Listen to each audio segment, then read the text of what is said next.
Shalom, saudara terkasih dalam Tuhan Yesus Kristus. Senang sekali bisa bertemu kembali dengan kita semua, bisa menyempatkan waktu kita untuk mendengarkan kebenaran firman Tuhan. Saya berdoa supaya Anda dan saya, setiap kita yang mendengar, dalam keadaan yang diberkati, dalam keadaan yang sehat, dalam keadaan yang baik-baik, sama seperti jiwamu baik-baik saja. Seperti Rasul Yohanes katakan. Saya berdoa hari ini apa yang kita dengar semuanya adalah tentang Kristus Yesus sendiri. Supaya kita bisa diberkati ketika kita dengar kebenaran, maka kebenaran itulah yang akan memerdekakan kita. Puji Tuhan. Saudara kekasih dalam Tuhan Yesus, mari kita baca di dalam Roma pasal yang ke-8, ayat yang ke-28 dan 29. Satu ayat yang saya percaya tidak asing lagi buat kita. Roma pasal yang ke-8, ayat yang ke-28 dan 29. Saya akan bacakan demikian firman Tuhan. Kita tahu sekarang bahwa Allah turut bekerja dalam segala sesuatu untuk mendatangkan kebaikan bagi mereka yang mengasihi Dia, yaitu bagi mereka yang terpanggil sesuai dengan rencana Allah. Ayat yang ke-29. Sebab semua orang yang dipilihnya dari semula, mereka juga ditentukannya dari semula untuk menjadi serupa dengan gambaran anaknya, supaya ia, anaknya itu, yaitu Yesus, menjadi yang sulung di antara banyak saudara. Puji Tuhan. Saudara, Roma 8 ayat 28 sebuah ayat yang baik sekali, yang saya percaya menjadi ayat sebagian besar kita, menjadi ayat pegangan kita. Kita tahu sekarang bahwa Allah turut bekerja di dalam segala sesuatu untuk mendatangkan kebaikan bagi mereka yang mengasihi Dia. Tapi hari ini saya mau lihat dari mungkin sedikit sisi yang berbeda. Bukan Tuhan, kita melihat Tuhan kita sebagai Tuhan yang menolong, sebagai Tuhan yang pahlawan kita.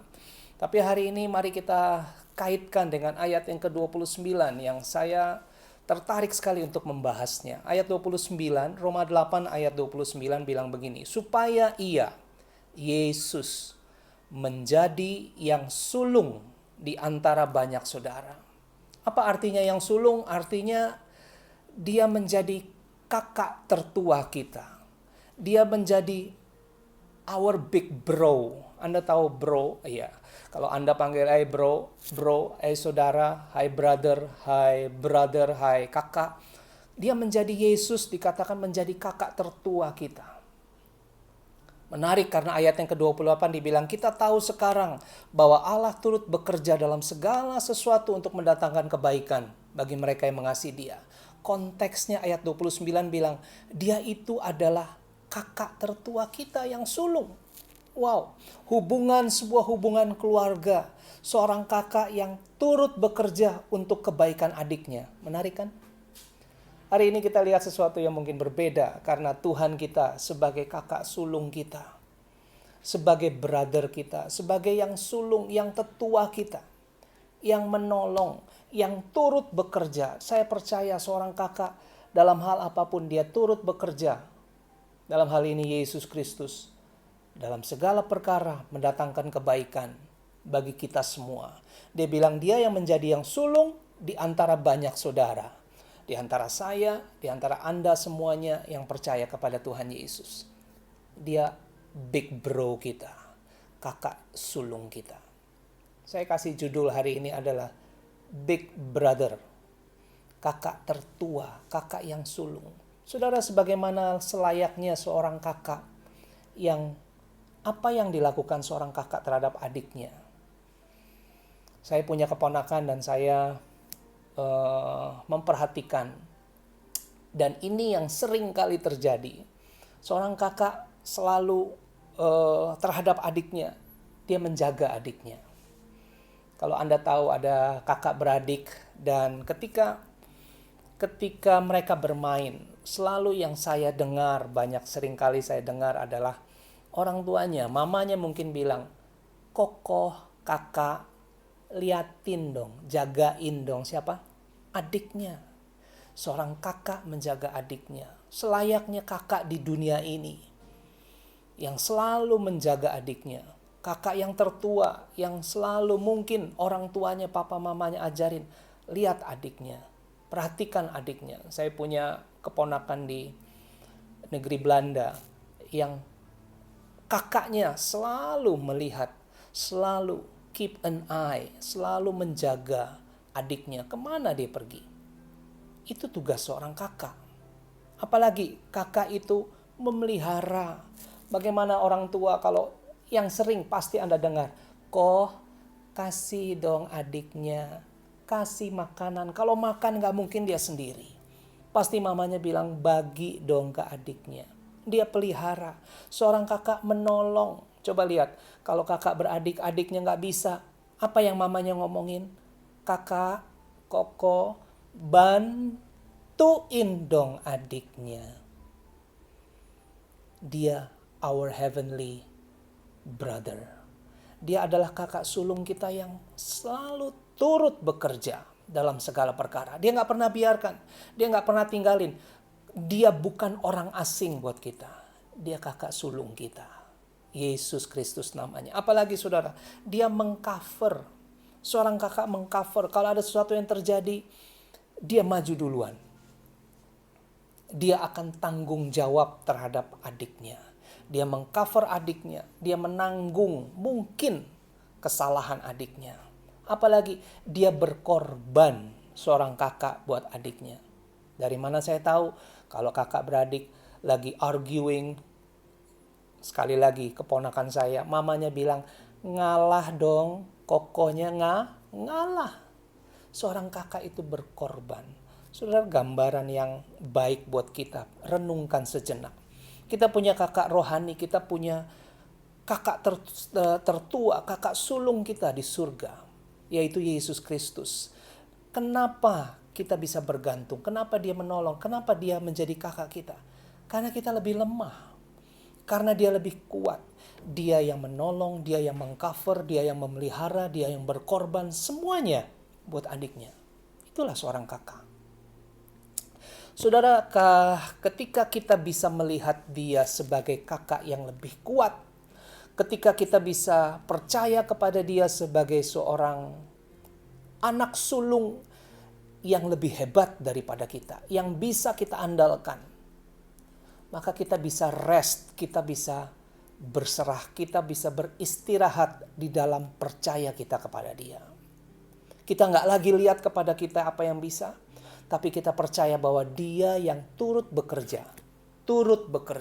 Bukan saya kerja sendirian, bukan dia kerja sendirian, tapi Allah turut bekerja. Brothers, kakak adik. Dia membantu yang lebih lemah. Sebagai seorang kakak, dia mengcover. Sebagai seorang kakak, dia membantu, dia menolong, dia berkorban. Dia melakukan segala sesuatunya buat kita. Saudara, hari ini saya melihat Tuhan Yesus kita sebagai kakak yang sulung di antara banyak saudara. Apa yang dia lakukan? Dia lakukan banyak buat kita. Yang dia tunjukkan adalah kasihnya, yaitu mati di atas kayu salib. Semata-mata untuk semua adik-adiknya yang dikasihinya. Untuk semua anaknya, untuk semua kekasihnya, untuk semua ciptaan yang dia cintai. Dia korbankan dirinya. Nah, bicara tentang kakak beradik, saya mau lihat di dalam Alkitab ada seorang kakak dan seorang adik yang saya renungkan baik sekali untuk kita sama-sama pelajari. Kenapa? Ketika saya sebagai seorang adik, saya punya kakak dan saya belajar dari kakak saya karena dia adalah panutan dalam hidup saya. Dia mengcover saya, dia menolong saya, dia memberikan apa yang seharusnya seorang kakak berikan. Saya percaya, sebagai seorang kakak, saya punya adik, saya akan lakukan hal yang sama. Dan Anda pun pasti akan lakukan hal itu kepada adik-adik Anda. Bicara tentang kakak dan adik, mengertilah bahwa Yesus akan lakukan segala sesuatunya. Roma 8 tadi katakan, dia bekerja dalam segala sesuatu. Dia nggak pernah biarkan kita sendiri. Dia kerja dalam segala sesuatu mendatangkan kebaikan buat kita semuanya. Nah, tugas kita sebagai seorang adik, Kita semua adalah adik-adiknya. Tugas kita sebagai seorang adik adalah percaya sama kakak kita. Karena di dalam cerita yang saya mau lihat, cerita tentang adik kakak ini, bagaimana adiknya ini terlalu banyak melihat kepada dirinya sendiri. Dia nggak sadar bahwa dia punya kakak yang bisa menolong dia. Dia nggak sadar bahwa dia punya kakak yang sama seperti Yesus, selalu ada baginya. Siapa dia? Mari kita lihat di dalam Keluaran pasal yang ketiga. Saya mau bicara tentang Musa sebagai adik. Saudara tahu Musa punya saudara, punya kakak yang namanya Harun. Musa dan Harun. Tapi saya mau lihat bagaimana tindakan Musa, bagaimana semua apa yang Musa katakan terhadap Tuhan. Ketika Tuhan pertama kali memanggil Musa untuk membawa bangsa Israel keluar dari tanah Mesir, ini yang dikatakan Musa. Musa bergumul dengan ketidakpercayaannya. Musa lupa, Musa mungkin belum tahu bahwa dia punya kakak yang bisa diandalkan. Siapa namanya? Harun. Tapi kita lihat satu-satu. Kita lihat Musa dalam seluruh percakapan dengan Tuhannya, dalam seluruh cara dia nggak percaya mungkin dengan dirinya sendiri. Mari kita lihat Keluaran pasal 3 ayat yang ke-10 dan ke-11, saudara. Cerita ini adalah cerita bagaimana Tuhan panggil Musa untuk membawa bangsa Israel keluar dari tanah Mesir. Keluaran pasal 3 ayat yang ke-10 dan 11. Demikian firman Tuhan. Jadi sekarang Tuhan ngomong begini, pergilah, aku mengutus engkau kepada Firaun untuk membawa umatku orang Israel keluar dari Mesir. Lalu Musa bilang begini, tetapi Musa berkata kepada Allah, kepada Tuhannya, siapakah aku ini? Maka aku yang akan menghadap Firaun dan membawa orang Israel keluar dari Mesir. Yang pertama, Musa menghadapi gunung kemustahilan. Saudara coba bayangkan, seorang Musa ketika Tuhan ketemu dengan dia dan Tuhan ngomong, aku yang akan mengutus engkau kepada Firaun. Firaun, pemimpin pada saat itu di Mesir. Musa bilang, saya siapa? Ketemu dengan orang yang begitu hebat, yaitu Firaun. Saya siapa yang akan membawa orang Israel, begitu banyak orang Israel keluar dari tanah perbudakan? Impossible. Begitu sebuah gunung yang mungkin kemustahilan yang benar-benar mustahil buat Musa saat itu. Saudara, bukankah kita seringkali berjumpa dengan persoalan, berjumpa dengan gunung yang sepertinya mustahil? Tapi mari kita lihat, Musa dikuatkan dengan percakapannya dengan Tuhan. Kita lihat satu persatu apa yang Musa katakan kepada Tuhan. Yang pertama Musa bilang, Tuhan gak mungkin, siapa saya? Bahwa saya ini bisa membawa bangsa Israel, saya bisa ngomong sama Firaun, saya bisa ketemu dengan orang nomor 1 Mesir. Gak mungkin. Gunung kemustahilan. Apakah ada gunung kemustahilan itu saat ini di dalam hidup saudara dan saya? Kita punya kakak, Yesus, kakak sulung kita. Yang kedua dulu, saudara. Keluaran pasal 3 ayat 12. Tuhan ngomong lagi, lihat. Lalu firman Tuhan bilang begini, bukankah aku akan menyertai engkau? Inilah tanda bagimu bahwa aku yang mengutus engkau. Apabila engkau telah membawa bangsa itu keluar dari Mesir, maka kamu akan beribadah kepada Allah di gunung ini. Lalu Musa berkata, ayat 13, Musa berkata kepada Allah, tetapi apabila aku mendapatkan orang Israel dan berkata kepada mereka, Allah nenek moyangmu telah mengutus aku kepadamu. Dan maka mereka bertanya kepadaku, bagaimana tentang namanya? Apakah yang harus kujawab kepada mereka? Saudara, yang kedua, Musa bergumul. Musa tidak percaya dengan identitas Tuhan dalam hidupnya.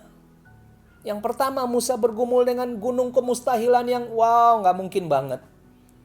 Yang kedua, Musa bergumul dengan identitas Tuhan dalam hidupnya. Saudara, saya berdoa hari ini Anda tahu persis identitas Bapamu dalam hidupmu. Dia Bapamu yang penuh kasih yang selalu mengasihimu. Dia bapamu, ya dia juga saudaramu tertua yang sulung yang selalu mau menolong dalam apapun masalah kita. Jangan pernah engkau bingung tentang identitas Tuhanmu dalam hidup kita. Sama seperti Musa. Musa bilang, bagaimana tentang namanya? Saya mesti ngomong apa? Apa yang harus saya katakan kepada bangsa Israel? Tuhan bilang di ayat yang ke-12, dia bilang, bukankah aku yang menyertai engkau? Musa masih dengan polosnya dia bilang, ya tapi kalau mereka tanya, saya mesti ngomong apa? Hal kedua, pernahkah Anda mungkin ragu? Pernahkah Anda nggak percaya dengan identitas Tuhanmu di dalam hidupmu? Mungkin begitu persoalan yang begitu berat membuat engkau jadi blur tentang identitas Bapamu. Saya berdoa Anda tahu persis, bukan hanya dia Bapa yang sangat mengasihimu. Hari ini saya bicara tentang dia adalah yang sulung di antara banyak saudara. Dia adalah kakakmu, dia adalah yang menolong engkau, yang menyertai engkau, yang berkorban buat engkau. Yang ketiga yang Musa lakukan. Lihat, semua masih dalam Keluaran pasal 3 dan keempat. Ini adalah argumen-argumen Musa ketika Tuhan memanggil Musa. Keluaran pasal yang keempat ayat yang ke-1 dan ke-10. Lihat saudara. Lalu saut Musa, bagaimana jika mereka tidak percaya kepadaku dan tidak mendengarkan perkataanku, melainkan berkata, Tuhan tidak menampakkan diri kepadamu. Yang ketiga, Musa ragu akan kuasa Tuhan dan kasihnya Tuhan. Saudara coba bayangkan, ketika Tuhan berfirman, harusnya kita pada saat itu, kalau saya jadi Musa, saya bilang ini Tuhan yang ngomong. Kalau Tuhan yang ngomong, pasti dia akan buka jalan segala-galanya. Bukankah begitu saudara? Tapi tidak, di dalam Keluaran pasal yang ke-4, Musa bilang, bagaimana jika mereka ini semua bangsa Israel nggak percaya kepada saya, dan mereka nggak mendengarkan perkataan saya. Bagaimana jika bangsa Israel bilang, Tuhan gak kasih lihat sama kamu. Saudara, Musa gak percaya sampai Tuhan harus bilang apa yang ada di tongkat di dalam tanganmu. Tongkat, dan Tuhan merubah tongkat itu menjadi ular. Tuhan mendemonstrasikan kuasanya bahwa dia sanggup merubah. Tongkat aja dia bisa rubah jadi ular. Dan juga dia mendemonstrasikan kasihnya. Dari mana saya tahu? Ketika tongkat berubah jadi ular dan Tuhan bilang, ya udah tangkap aja itu ular. Enggak. Tapi Tuhan bilang tangkap di ekornya. Saudara, orang mana yang mau tangkap ular di ekornya? Orang tangkap ular di kepalanya supaya ularnya tidak menggigit. Tapi ketika Tuhan bilang tangkap di ekornya, Tuhan bilang you trust me. Engkau percaya sama saya. Sekalipun kau pegang yang namanya ular di buntutnya, kasihku akan menjaga engkau. Dia nggak akan gigit engkau. Musa ragu akan kuasa Tuhan dan kasih Tuhan dalam hidupnya. Pernahkah kita meragukan itu?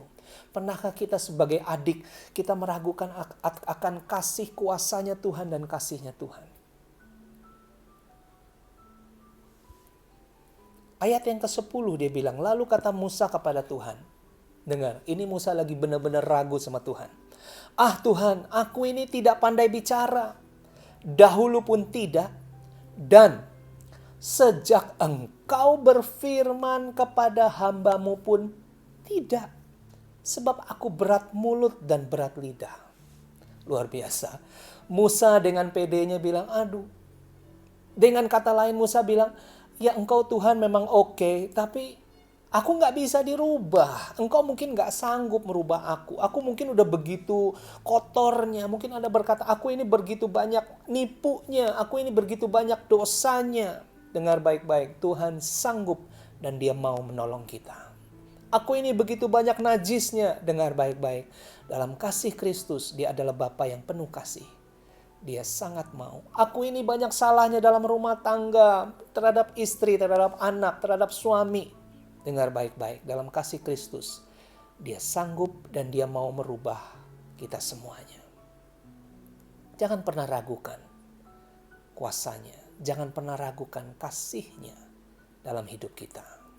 Yang keempat saudara, lihat yang bagian terakhir dia bilang, Keluaran pasal 4 ayat yang ke-13.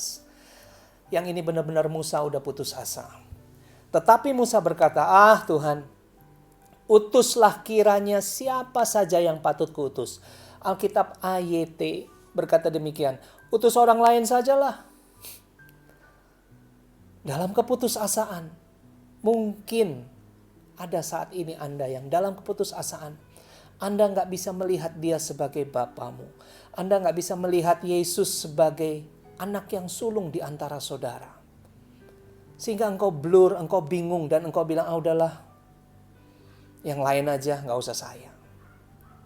Jawaban Tuhan, setelah 4 kali Musa bernego, saya pakai kata bernego, dia ngomong sama Tuhan, Tuhan kasih, meyakinkan bahwa gunung mustahil itu enggak, aku yang menolong engkau. Musa meyakinkan identitas, Tuhan meyakinkan kepada Musa identitasnya. Aku adalah Tuhanmu, bukankah aku yang menyuruh engkau?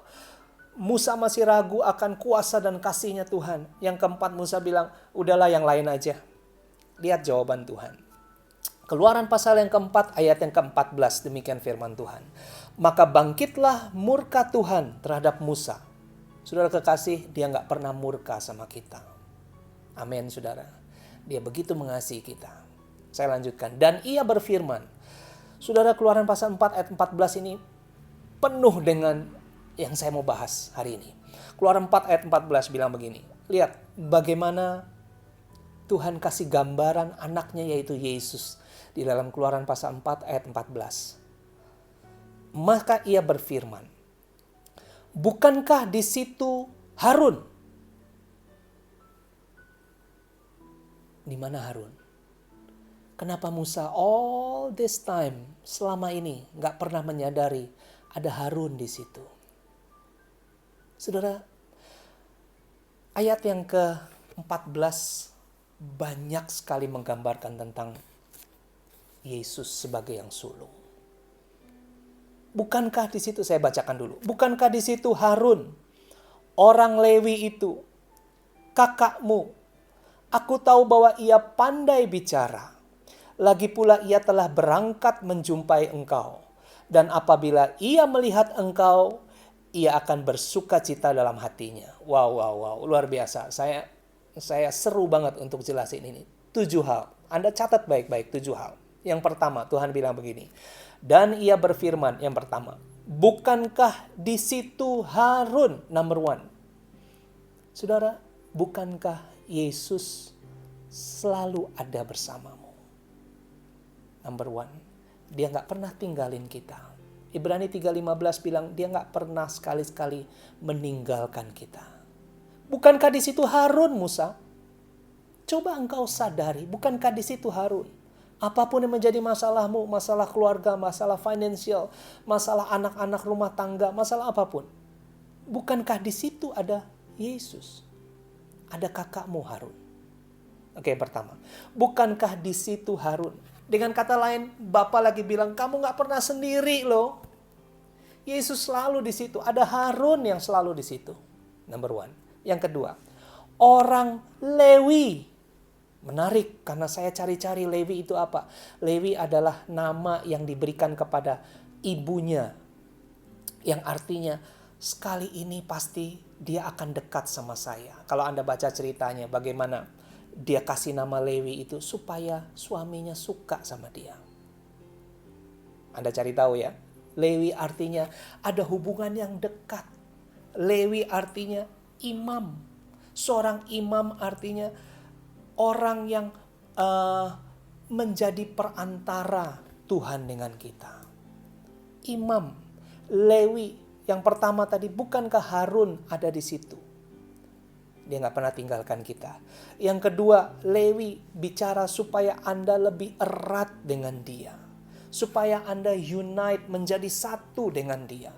Ibrani 8 ayat yang ke-1 dia bilang, bukankah kita punya imam besar yang demikian? Yang duduk di sebelah kanan takhta Allah yang maha besar di surga.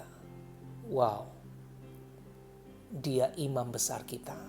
Terus saudara, saya bacakan pelan-pelan. Bukankah di situ Harun, orang Lewi itu, kakakmu, kakakmu Your brother, your big brother, kakak sulungmu. Lukas 2 ayat yang ke-7. Ketika Yesus baru lahir, dikasih siratan kata-kata ini. Lukas 2 ayat yang 7 dia bilang begini. Dan ia melahirkan seorang anak laki-laki. Ini waktu dikasih tahu kepada ibunya. Anaknya yang sulung. Lalu dibungkusnya dengan lampin dan dibaringkannya di dalam palungan. Karena tidak ada tempat bagi mereka di rumah penginapan. Saudara, gambaran yang perfect sekali tentang Yesus. Harun, Lewi, imam kita, kakak anak yang sulung buat kita. Terus. Lalu dia bilang apa? Aku tahu bahwa ia pandai bicara. Yang keempat, Tuhan kita, saya kasih buktinya. Tuhan kita, waktu dia masih Yesus, waktu dia ada di bumi ini, waktu umur 12, Anda tahu, waktu dia ke bait Allah dan dia tanya jawab, dan dia mendengarkan dan dia menjawab. Dan orang-orang di situ heran akan jawabannya. Anda baca di kitab Lukas pasal yang ke-2. Bagaimana mereka mendengarkan, dia pandai bicara. Waktu Yesus hidup, setelah dia mati buat kita, dia menjadi pembela kita. Pandai bicara. Dia pembela kita. Saudara, kalau di dalam pengadilan, yang pandai bicara itu pembela. Karena pembela akan membela orang yang terdakwa mati-matian. Dan dia akan berbicara sepandai mungkin untuk membuktikan bahwa orang yang terdakwa itu tidak bersalah. Dia adalah pembela kita. Yang kelima, saudara. Pandai bicara. Terus, lagi pula, ia telah berangkat menjumpai engkau. Saudara, yang kelima, gambaran tentang saya teringat akan domba yang hilang. Ketika domba yang hilang, gembala itu yang mencari. Ia yang berangkat dan ia yang ketemu terhadap dombanya yang hilang. Bukankah ia telah berangkat menjumpai engkau? Gembala itu yang berinisiatif. Ia yang jalan duluan. Yohanes 3:16 bilang, karena begitu besar kasih Allah terhadap dunia ini, sehingga ia yang mengaruniakan anaknya yang tunggal. Dia nggak tanya kita dulu. Dia nggak minta izin kita. Inisiatif itu dari dia. Bahwa dia yang lebih dulu mengasihi kita. Ia yang lebih dulu bergerak. Gembala itu yang mencari. Terus, ia telah berangkat menjumpai engkau. Dan apabila ia melihat engkau. Saudara, gembala yang lihat dombanya. Bukan domba yang lihat kepada gembalanya lalu dombanya nangis, enggak. Tapi gembala yang melihat kepada dombanya. Saudara, Bapa yang selalu melihat kita. Bapa yang menemukan dimanapun Anda berada. Bapa yang menemukan dimanapun kesalahanmu ada dan sebegitu besar mungkin menjadi sebuah gunung yang menyembunyikan engkau di balik kesalahanmu. No. Tuhan bilang, kemana aku dapat berlari menjauhi rohmu? Tuhan pasti temukan kemanapun Anda berada. Dia yang berinisiatif, dia yang menemukan kita, dia yang melihat kita. Yang terakhir dia bilang, dan apabila ia melihat engkau, ini yang cantik banget, ia akan bersuka cita dalam hatinya. Saudara, kalau Anda baca sekali lagi konteksnya tentang bagaimana Tuhan menyuruh Musa, lalu tiba-tiba nama Harun, and by the way, nama Harun pertama kali keluar dalam Keluaran 4 ayat 14 ini. Ketika Tuhan memperkenalkan Harun sebagai seorang kakak, sebagai seorang imam, sebagai seorang Lewi, sebagai orang yang keluar berinisiatif mencari, sebagai orang yang menemukan, dan sebagai orang yang bukan hanya menemukan, tapi dia bersuka cita. Dan dia selalu ada di samping Musa. Wow, itulah kakak kita, Yesus Kristus namanya. Amin, saudara. Ketika kita menyadari ini, saya percaya Yesus adalah jawaban untuk setiap gunung kemustahilan. Seperti apa yang Musa ragukan. Yesus adalah jawaban untuk setiap pertanyaan tentang identitas Tuhan dalam hidup kita. Yesus adalah jawaban atas semua keraguan mungkin akan kuasa Tuhan. Dia bukan hanya berkuasa, dia mengasihi kita. Dia bukan hanya bisa, tapi dia juga mau menolong kita. Yesus adalah jawaban atas keputusasaan kita. Yesus kasih jawabannya di dalam satu sosok anak sulung. Yesus namanya. Bapa kasih jawaban buat kita. Selama ini Musa terlalu lihat kepada dirinya. Aku gak bisa, aku berat bibir, aku gak pandai bicara. Tuhan bilang stop. Lihat, siapa yang nanti yang akan membawa bangsa Israel keluar dari tanah Mesir? Musa dan Harun. Tapi menarik, saya akan bacakan. Di dalam Keluaran pasal yang ke-6. Keluaran pasal yang ke-6 ayat yang ke-26. Itulah Harun dan Musa. Anda baca baik-baik. Itulah Keluaran 6 ayat 26. Harun dan Musa. Together. Allah turut bekerja bersama-sama. Dalam segala hal mendatangkan kebaikan. Dia kakak kita. Dia kerja sama adiknya. Bersama-sama. Harun, itulah Harun dan Musa yang diperintahkan Tuhan. Bawalah orang Israel keluar dari tanah Mesir menurut pasukan mereka. Ayat yang ke-26, ini menarik. Merekalah yang berbicara kepada Firaun, Raja Mesir, supaya mereka membawa orang Israel keluar dari Mesir. Kemudian diulang, itulah Musa dan Harun. Saudara, as if sepertinya saudara ini gak bisa dipisahkan. Allah turut bekerja, bukan engkau kerja sendiri. Enggak. Bukan Tuhan kerja sendiri. Enggak. Tapi dua ini, Harun dan Musa. Musa dan Harun. Allah turut bekerja dalam segala hal mendatangkan kebaikan bagi mereka yang mengasihi Dia. Menurut rencananya, Anda dan saya sudah dipanggilnya, sudah dipilihnya dari awal. Supaya Dia menjadi yang sulung di antara banyak saudara. Saudara, penyertaan Tuhan sempurna buat Harun dan Musa. Mereka bisa keluarkan bangsa Israel.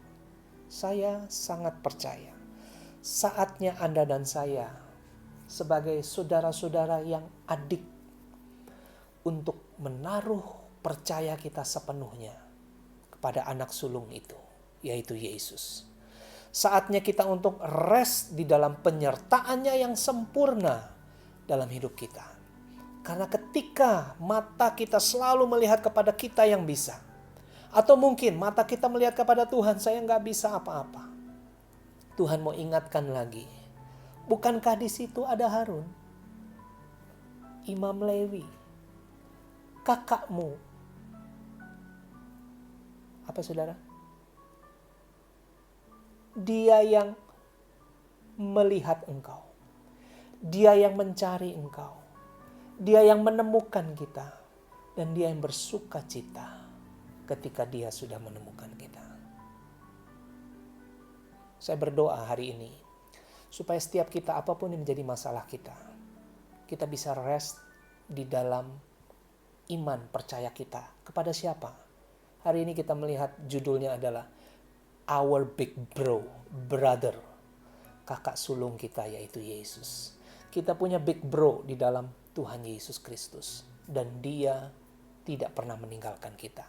Dia gak pernah kecewakan kita. Dia selalu ada bersama dengan kita. Diberkatilah kiranya saudara semuanya. Dan apapun yang menjadi persoalan dalam hidup kita, percaya Yesus jalan keluarnya. Jangan pernah bimbang, jangan pernah takut, jangan pernah gemetar. Jangan pernah meragukan identitas Tuhanmu di dalam hidupmu. Tuhan Yesus memberkati kita semua. Amin.